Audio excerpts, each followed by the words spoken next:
going live. Okay. All right.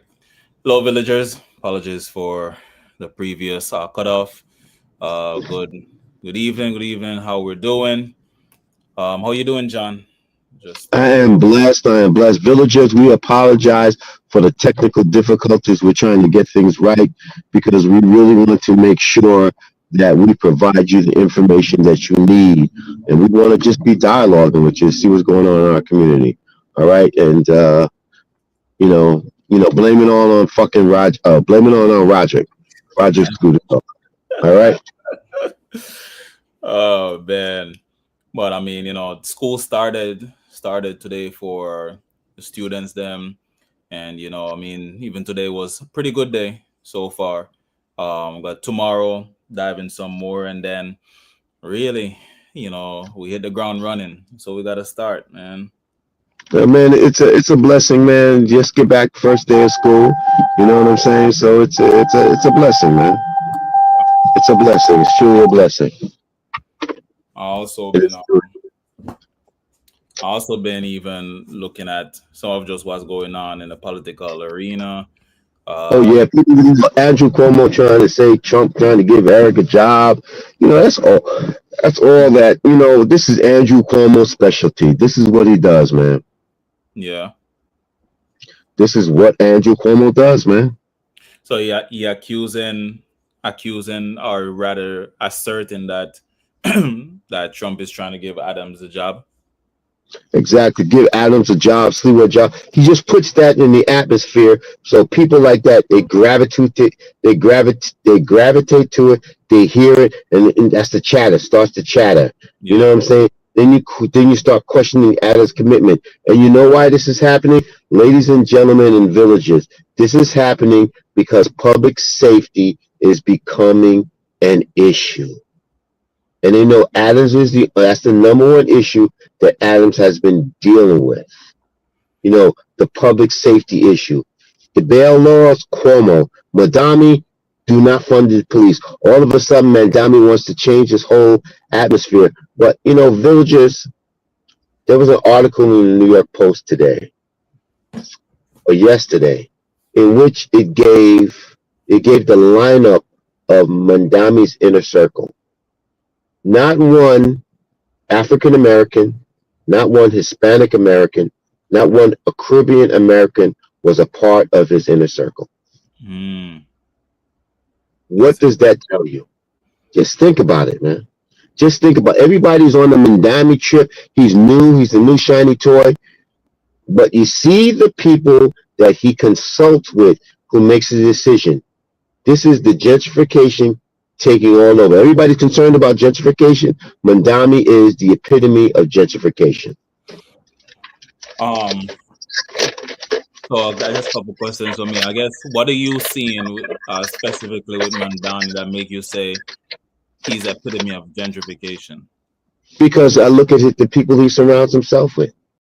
Mm. They're all, and there's nothing wrong with young people, but they're not people of color, which we have a different perspective of the way we're treated. They're not people who grew up in Brownsville, East New York, Harlem, Southeast Queens, Washington Heights. We're issues that really impact us on a day-to-day basis. They're not there. They're all the people from Williamsburg, Park Slope, Brooklyn Heights. Their issues are totally different from our issues. Although we do have the same issues, but there's the dialogue that needs to happen between all of us, so there's an understanding. It's not there. So Yeah. villagers, those who are interested in this, guys, look at the people that surrounded themselves with. There was that article in the New York Post. Not one person was Hispanic, African American, or Caribbean American. So okay, so for him, you said that the people he spends his inner circle really is not for the people, or don't seem like they understand what the people are about or what the people need, right? And oh, I think you're muted, John. Go ahead. Sorry, go ahead. It's not reflective of New York City. Gotcha.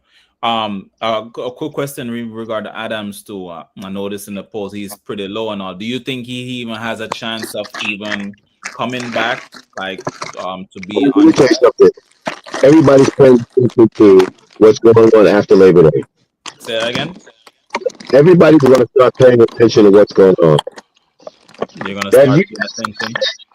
as you can see, this whole issue of Trump offering him a job, a sleeve was a job, this is all Andrew Cuomo because public safety has become an issue in the last couple of weeks. And that is the issue that can drive voter turnout because people want to be safe. No matter what, if I can get free rent, I can get free bus services, but if I don't feel safe, that doesn't mean anything to me. Hmm. I mean, yeah, So even in education, Maslow's triangle talks about that people want a few main things really, and safety is one of those main things. If I have no safety, nothing else really matters. You know? Nothing really matters, man. If I can't feel safe, Yeah. Roderick, I think you were saying something. yeah, I'm gonna agree with John, because later on I want to talk about the the Jamaica election, Yeah. on that same issue, John. But I want to go back and you know, one of my issues with Mamdani, there's so many. I have a number of issues with Mamdani, and I hope that if he wins, I am wrong. Yeah, Mm. like just like people made all this prediction with Trump, and people like I'm voting for Trump anyway, um, because I don't believe that these things would be happening, and then it began to manifest itself. correct? Um, I am concerned that Mamdani is not serious about New York City, Why?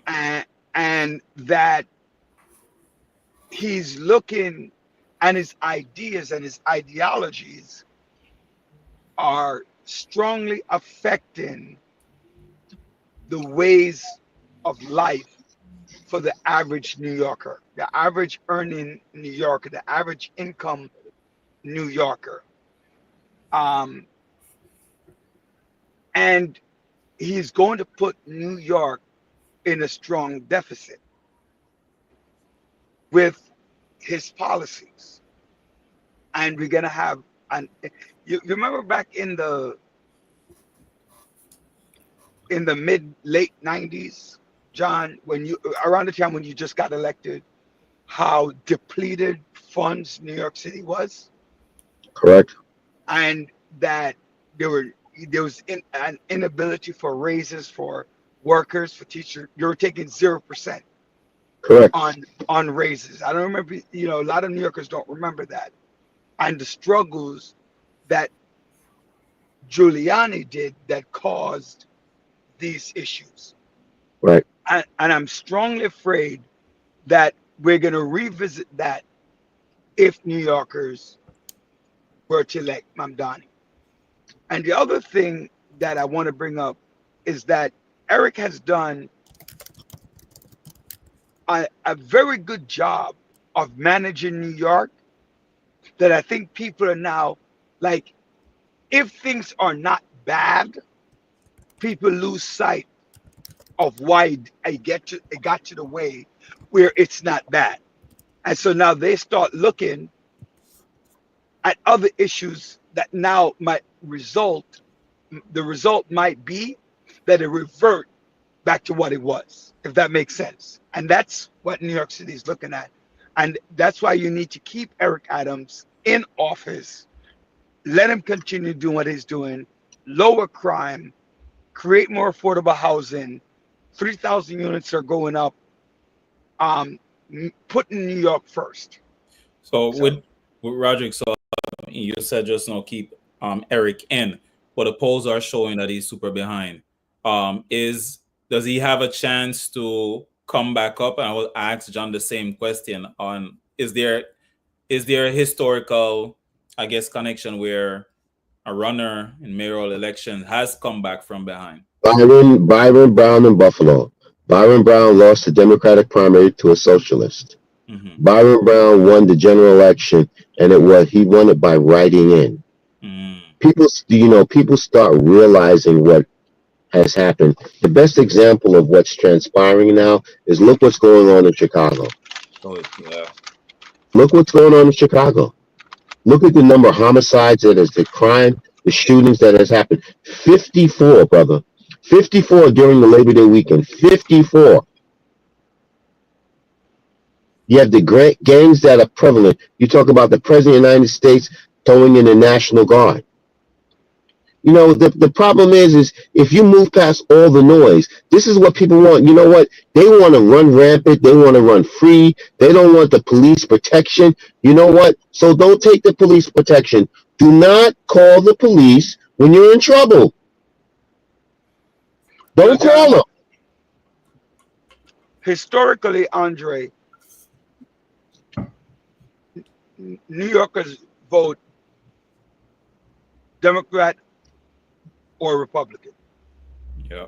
Historically, New York has never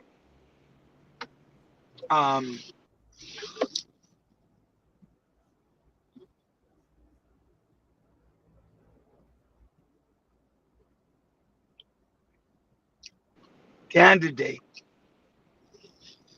that is an independent. This would be the first. John Lindsay runs independent.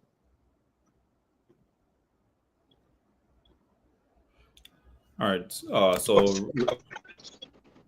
Roger, you can Yeah. So he has an uphill battle, but it's a winnable uphill battle. And I think I'm going to agree with John. Once people realize that socialism caused violence, laissez-faire caused violence, they're going to begin to start looking at that change. Because you know what? Look at those Caribbean. Look at those countries in the Caribbean that has dealt with socialism. Take for example the Guyana. You look at Guyana, all those 90 Caribbeans in South America, but you see the difference between the Indos and the Afros. In that, the creations and everything else, the confusion and the divergence among the communities. You know what I'm saying? That's why there's such a brain drain. You look at Cuba, look at all those other countries. But the bottom line is, if you look at, the best example is what's going on in Chicago. Everybody loves free. I love free too, but at what cost is it going? What cost? What cost? Hochul is not raising taxes on the millionaires and the billionaires. She's not doing that. And then de Blasio has the nerve enough to come out and support this guy. That's fine. But Mandami is de Blasio 2.0. Constituents, villagers, property owners, look at your real estate taxes when de Blasio became mayor. You see the exponential increases in those taxes. The issue of public safety with de Blasio. Dr. Bryant, John, let me add one thing. Hey, Joanne.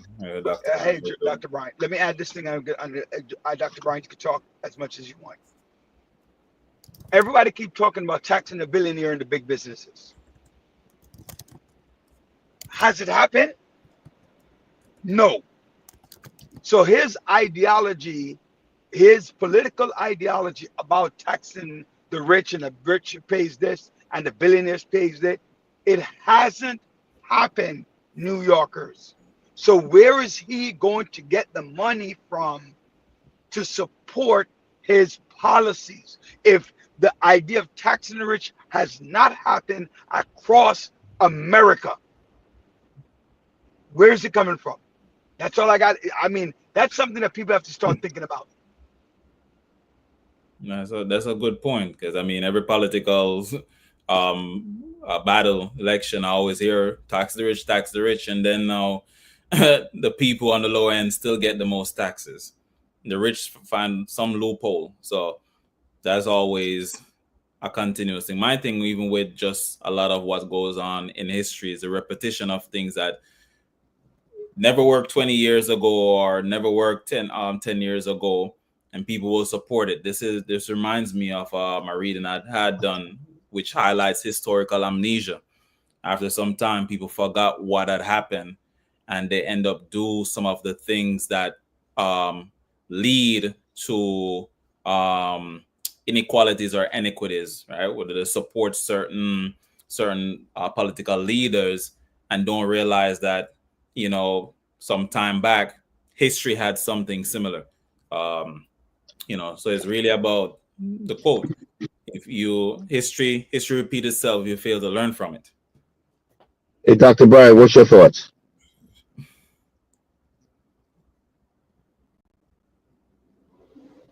I'm taking all of this in. Taking all I'm of this. asking you, Dr. Brian, what's your thoughts? What are your thoughts? What's your input? You can take it in, but I know you're quite sure you're taking in all the information. So what are your thoughts about it? About the whole election coming up. It's not about the whole. I mean, just what your That's thoughts how I about. feel. That's how I feel. Right now, I'm not motivated, to be honest with you, with this election at all. It's so many ups and What's the downs. lack of motivation? Why is there a lack of motivation? Because similar to what I said, there's no. I'm not excited about any one candidate, and that's the truth. Seeing the ups and the down and pipe dreams and fairy tales and wings and whistles is great, but at the end of the day, I want to be able to say, hey, I know that my mayor has the city's best intention at hand. So, and that's really how I feel overall. I'm noticing in my area, a lot of people are moving more and more towards Curtis, the Sweehill guy. Back and forth, I'm seeing flyers left and right. So it's interesting because I think you mentioned something earlier, Roderick and John, where you said, "Hey, people are forget about the past or forget about history." That's what happened with the presidential election. People were sick and tired of being sick and tired, and just went with, "Hey, you know what? I remember back in the days it was better this way, or siding with this person because I have more money for my taxes, or I was able to save, or this was great." But when you really reflect apples to apples, it wasn't. So I don't know. I don't know. I'm not excited about, like I mentioned to you, any one of the candidates.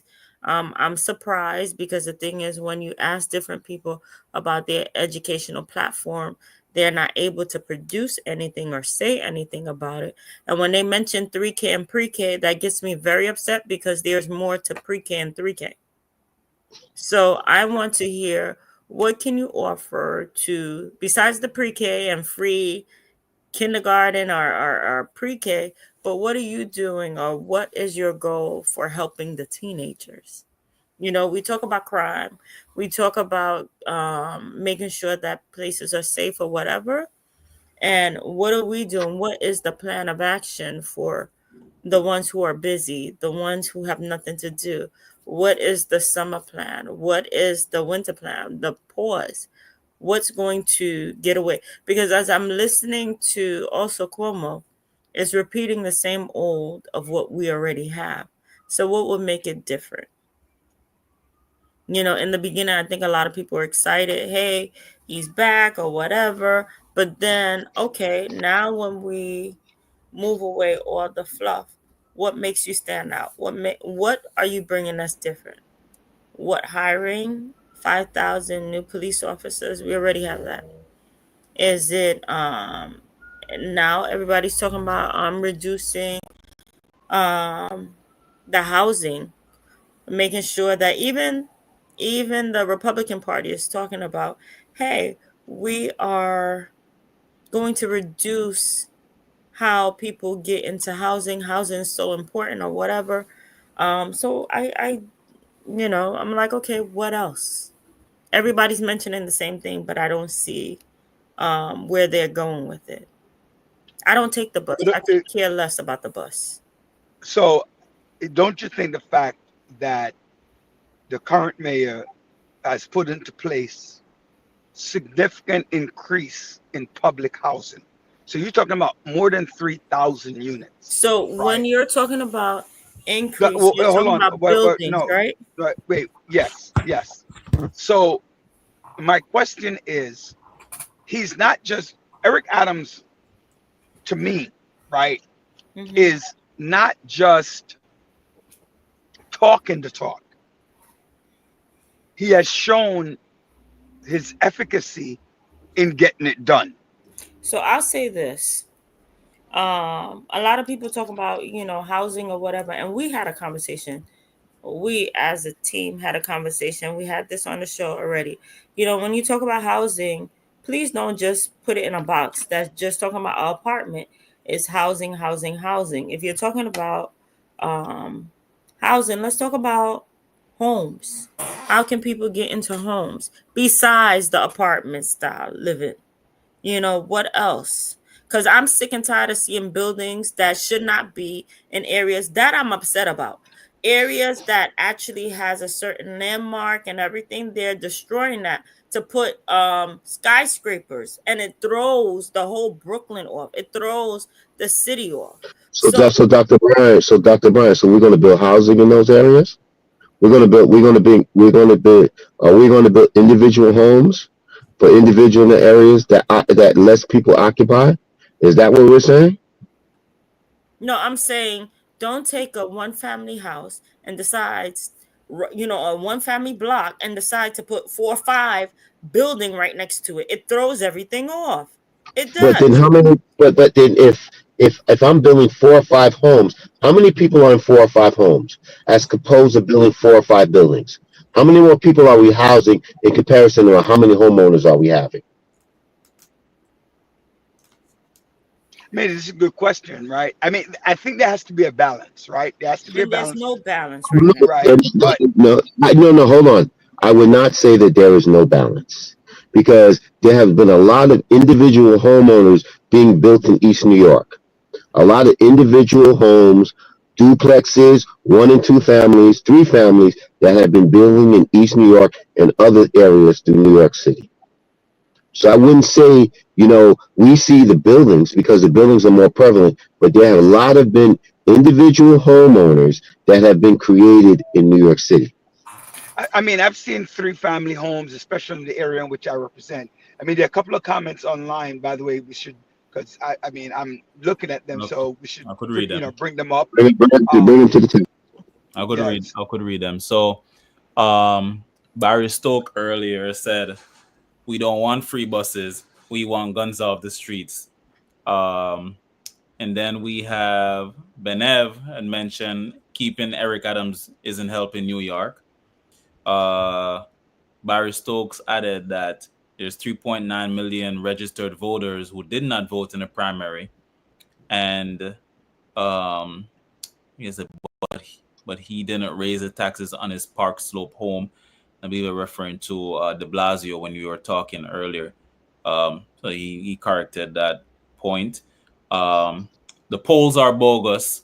I've heard that sentiment before, right? Because it's different media put in different polls, so that I can understand. And Benev doubled down. Eric Adams hasn't shown anything towards Roderick. You know what really irks me is people say that Eric Adams hasn't shown anything. When's the last person has done any research upon what Eric Adams has done? Did anybody do the increases in minority and in women-owned businesses that have received contracts from the city of New York? Benev, did you do that research and find out the increases that has happened, that minority and women businesses have received over 60% of the contracts from the city of New York when it used to be a paltry 30%? John, 33%. so John, let me add to that point of MWBEs, right? It's actually MWBEs are more accessible under Eric Adams, right? Definitely. And so if you are a person of color and you own a business and you go through the training, they want you to apply to these. I mean, I sat down and I could say this from being, I don't want to say inner circle, but in the circle of those meetings, because I'm not in the inner circle, right? Right. I'm in the circle of those meetings where the argument and the conversations are around why aren't we looking at minority, black and minority owned businesses and increasing their opportunities to gain wealth for their families, for their generation, right? No, Why no, aren't but those things happening? people don't want to look at that. They want to Right. ignore everything else. They want to ignore. They want to pay attention that, we have such fixation on Trump. We have such a fixation on Trump that we have become blinded. And as a result of that, that's why Donald Trump is able to do what he has done. That's why Donald Trump became president of the United States of America. Y'all So, guys have such a fixation. John, I want to just add a point. Kamala, but Hillary, let's go back to Hillary. Hillary was way up in the polls, way up in 2016. Right. And she lost that race. Right? She lost that race and she lost it badly. Right? Kamala Harris and Donald Trump were just about dead even in the polls. And President Trump, I don't remember the exact numbers but I think beat her by about 6 million votes or 3 million votes, right? And that's a swing, if I remember clearly, 81 to 75, so 6. Now she lost 77 to 74, 73, which is a complete turnaround of 9 million votes, right? So the polls might not be the greatest of indicator, although it does indicate something in a lot of cases. But I would say that where it's far more important that the apathy that Dr. Bryant feels and that many New Yorkers feel, that they get out of the funk. And I think Eric Adams needs to talk more about some of those things that we're talking about on the ear, John, that he has done. Yeah, I would agree with you. I would agree with you. But you know what? It is what it is. Everybody likes a shiny new toy until one day the shiny new toy gets dull, and people will see for themselves. What this guy is talking about. He's talking about great issues, but the question is, how is it going to happen? It's not going to happen. It's not. Hochul's not raising taxes. At the end of the day, Roger, you, Andre, Dr. Bryant, we're going to be the ones, Sophia, we're going to be the ones who are paying for all of this. It's always the case. It's always the case, really, and as much as we are always talking about tax the rich, raise the tax, and I said previously, and even John mentioned it earlier too, really, and Roderick highlighted too. The history has shown they never get taxed. They find loopholes, go through, and it comes back down, and the people who want taxes, or rather who wants to be able to afford living, right? And those are the same people who end up still. It's the same thing. He always talks about, let me freeze the rents. There's no problem with freezing the rents. What about freezing my real estate taxes? What about freezing my water and sewer taxes? Why can't you freeze them? If you don't want no increases, then don't increase my taxes. It's plain simple. But you got to increase them to pay for this. It's a constant reminder. Give in one hand and take from the other, constantly. but so this is sort of like a cascading effect, though, right? Because the U.S., and some people might not believe, when they say that the U.S. is in so much debt, trillions and trillions, and so you have to tax the people. That's so the U.S. pays its bill, taxing the people, so that way it can pay off the debt. But printing so much money, this is on the federal level, so printing so much money, you end up causing inflation. Now you have to be mindful what may happen in the long run. So taxing the people can help with paying the bills, but if you tax too much, now the people are not able to live. It's got this constant going around in circle, really. And so it's like when we think of what we want the politicians to do now, I mean, they have to go through some loopholes to try and help the people. But if they help one, they also hurt another. So it's like, what do we do? Right? It's like, is it what's that quote in a sense? What you just said, Roderick, of course, kind of relates to that. Take from one to feed the other. Something about taking from one hand and help. Rob Peter to pay Paul. Sometimes say rob Peter to pay Paul. Yeah. So, that's what happens. Something else. Are we good with this topic, and we go to the next? Yeah, Keep going. I see Tony and New York Cats made 2 comments, so we don't have to address them, but you could read it. All right. Okay, I'll just put it up real quick. Well, Tony had said that Cuomo polled at 54% without being a Dem primary. He lost in double digits. He additionally said that Andrew Yang was the presumptive projected winner in the previous race. He came in like 5th. He got more votes than Cuomo in the primary when he ran for public advocate. No, Tony's saying that he got more votes. Who? Tony Herbert got more votes in the primaries when he ran for public advocate. Got you. I thought it was riding so fast because I guess okay.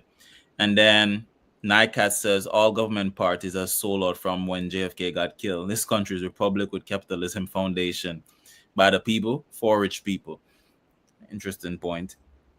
So deeper aspect right there. Okay, so we had the West Indian American Day parade. They were Yes. I see that 7 people are shot. Violence mars end of the parade day celebrations again. So what is going on here? We are, despite. So I was at the parade, right? Yeah, I was at the parade. I had a great time. Mm-hmm. There had hundreds of thousands of people there, and it was very safe. And I want to publicly say this on the radio. So newspapers are trying to sell papers, try to create opportunities to make themselves visible, increase people's participation. The events happened I wouldn't say nothing to do with the parade, but the interaction with the parade was so limited, and it had really almost nothing to do with the parade, except for what it happened to be is on the day of the parade. Yeah, and even Tony highlighted here, it happened at the end. So did it? Right. It happened at Utica Avenue, most of it, and Troy Avenue, which nothing to do except for the day of the parade, and people are hanging out at the end of the parade. If that makes sense, right? So it's like the aftermath, so to speak.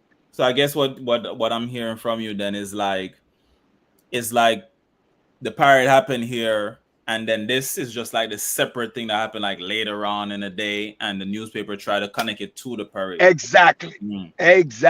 Right? Because it happened on the route of the parade, right? So what about the people who engage in the violence itself? Do you think that they may have decided that the time of the parade will be the perfect time to really do this, or this is something, of course, this violence itself is just something that's going to happen whether or not the parade was going. And the reason why I'm saying that is because a lot of the parades that have happened, violence is always rocking during those times. Is it the crowd, the frenzy that make people say, "Man, I just want to up and just do something"? Or what do you think? So, and thank you for all those individuals who are participating. Oh, Thank you, what's up, villagers. coach? My coach is on here. Right. So, right. Excellent. So, Me, what he said. Wait, let me read this. wait, one. wait, give me one Go second. ahead. So I just want to say just thank you to the villagers who for participating in the conversation. Keep the conversation going. I appreciate it. And thank you so much, all of the village out there. Andre, go ahead. You were saying something. Okay, so Tony, I'll just Tony was on the stuff that we're talking about, but Jason says the parade had over 1 million people on the parkway. 7 people got shot after. Even if it happened during the parade, that is really a small percentage of people. Much more people get shot on a daily basis. Violence is rocking during those times, parade or not. And then Norris says it's always a systematic setup. I'm not sure if Norris is referring to the political conversation or what was going on to the parade just now. I believe he's talking about the parade. By the way, thank you, Norris, for tuning in from Dominican Republic. Actually, so thank you for that. The reality is, you know what it is, Andre. You look at a Labor Day weekend, Independence Day weekend, a holiday weekend. Oh, these are the things that happen over the weekend. It's over the weekend that this violence happen, right? It's not connected to the Labor Day parade, but they want to connect it because one, it caused economic disempowerment. Yeah. 2, again, I believe in racism, and the subtle racism, not the overt racism that exists. Caribbean people enjoying themselves and having a good time in America, and why should they do that? Right? So fair point. Right. But like it was one of the times we had. You're cutting out, Roderick. Probably have to kind of. Roderick, you cut out a little bit. It was a beautiful time. I said it was a beautiful time to be had at the parade. Can you hear me? I guess if you can start off repeating what you said moments ago, like how you said before the beautiful time. What I was saying is that it was an opportunity for cultural awareness and cultural responsiveness in the behaviors. People were able to point out you got out there, you're able to see the different heritage, the different melting pot of New York City and the United States of America. And then the beautifulness of it later became outshone by incidents that happened on the day off of people gathering. Right? Right. And John pointed out Chicago with the violence over the weekend that had nothing to do with the Labor Day parade. Right? So what about that violence? Right? Yeah. Why not highlight that or highlight the violence across America? That's a fair on that point. Weekend. That's certainly a fair point right there. And John, we were just talking about what happened in the parade, of course, and how the violence is connected or not connected. You're muted. Let me unmute you. Oh wait, no, it's not working. When people think of the West Indian Day Carnival, they always associate it with violence. You know, it's disappointing, but we have to face the reality that we're the ones who put us in this situation because of the violence that occurs. There's no reason that the violence should not be happening like that. There's no reason people should be getting shot or anything like that. It's only at our parade that you hear this. You don't hear it at any other body parade where people are getting shot or whatever it is. It's always at our parade. Yeah. So what do you do? Do you shut it down? What do you do? There was a tremendous police presence, but you always got knuckleheads. This is where it comes. This is where it comes from, being able to police our own communities. You know, let me tell you something. What's interesting, you know, that in prison, right? When you're in prison and you have people who violate the rules and regulations in prisons that have an impact upon other inmates in prisons. Take, for example, you do something, and because of your acts, you might prevent visits from happening. The other inmates getting visits from their family members and everything. You know what? The inmates police themselves. They then talk to that inmate and say, hey, if you continue to create a situation where you're impacting all of us, either you check yourself in, meaning that you voluntarily go into not solitary confinement, or the box as we call it, or we're going to beat your ass. Right. You know, this is about being able to police yourselves. And because of the actions of a few, it may impact the whole. Yeah, so that's what it is.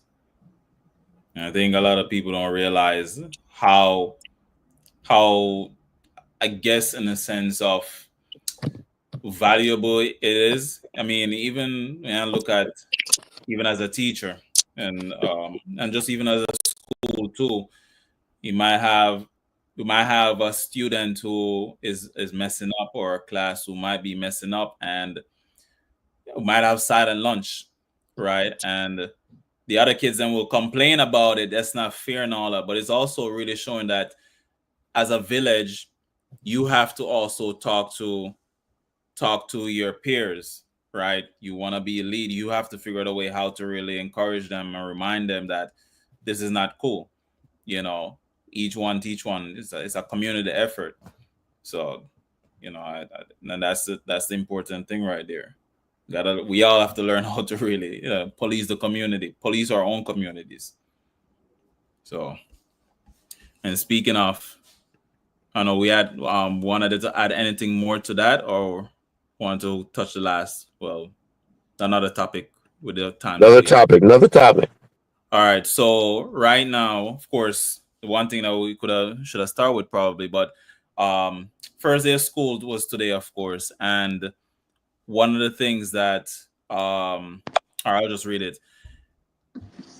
Students began their academic year under a new bell-to-bell statewide ban on internet-enabled devices such as smartphones, smartwatches, and tablets. Mayor Adams and Chancellor Ramos highlight the policies intend to reduce distractions and support students' mental health and academic focus. Under the policy, schools must provide secure device storage and ways for families to contact students during the day. Implementation varies across schools, with expectations that full acclimation may take place until around Thanksgiving.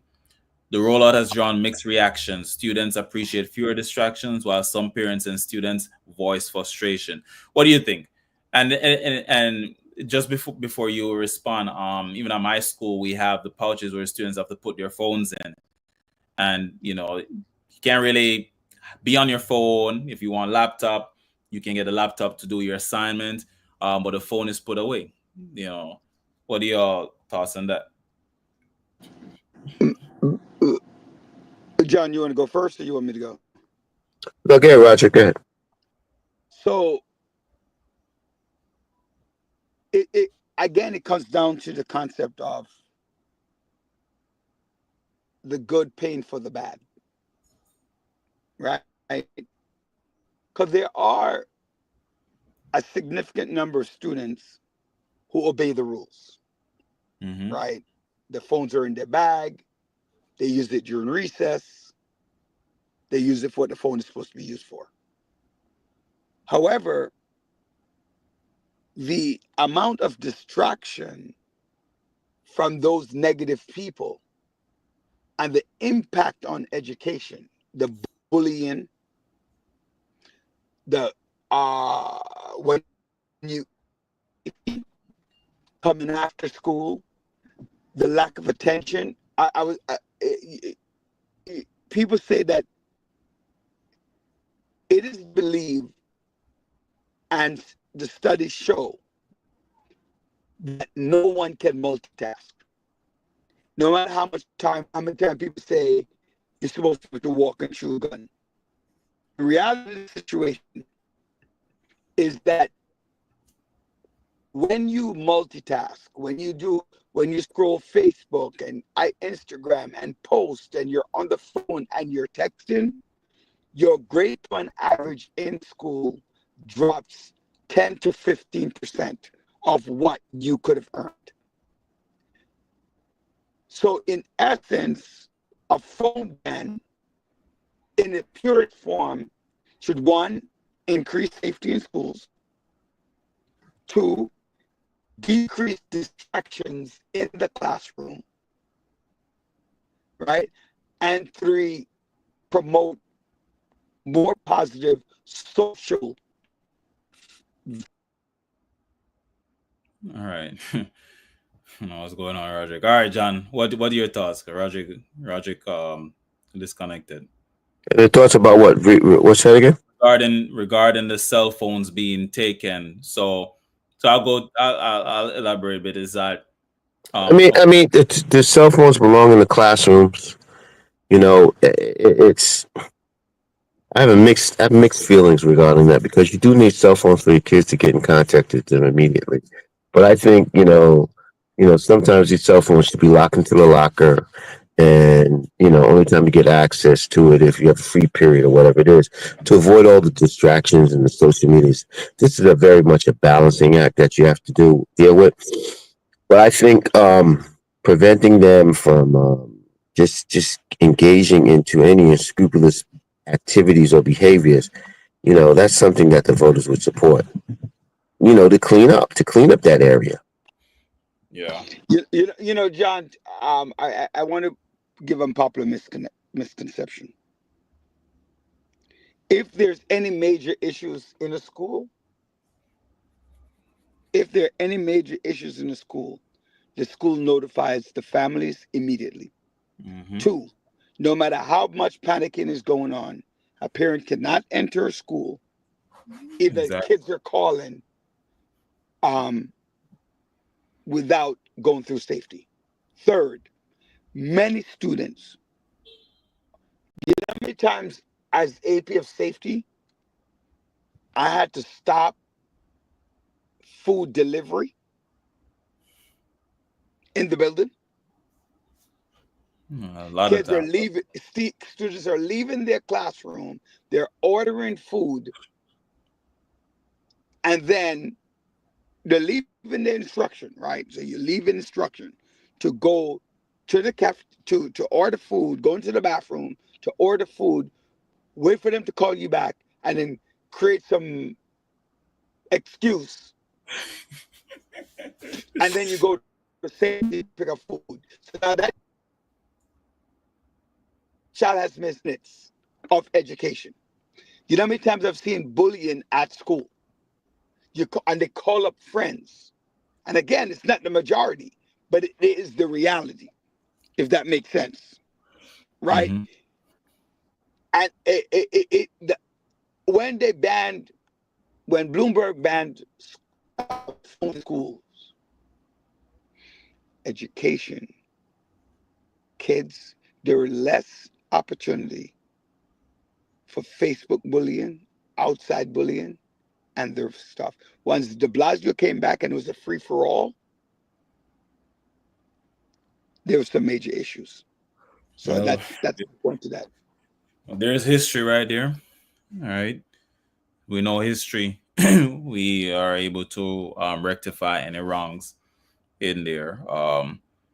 So that's really good points right there. I don't know, John, you wanted to add any last points? All right, Roderick. Any last points? We got a few minutes, or kind of finish up, wrap up, whatever you might have. Yeah, before I forget, I want to make sure that I wish my dad happy birthday. His birthday is Saturday. I will not be on the air next week, villagers. I'll be I'll be away. But I'm going to see if I could get some interaction with the villagers on while I'm away. But I will not be on air.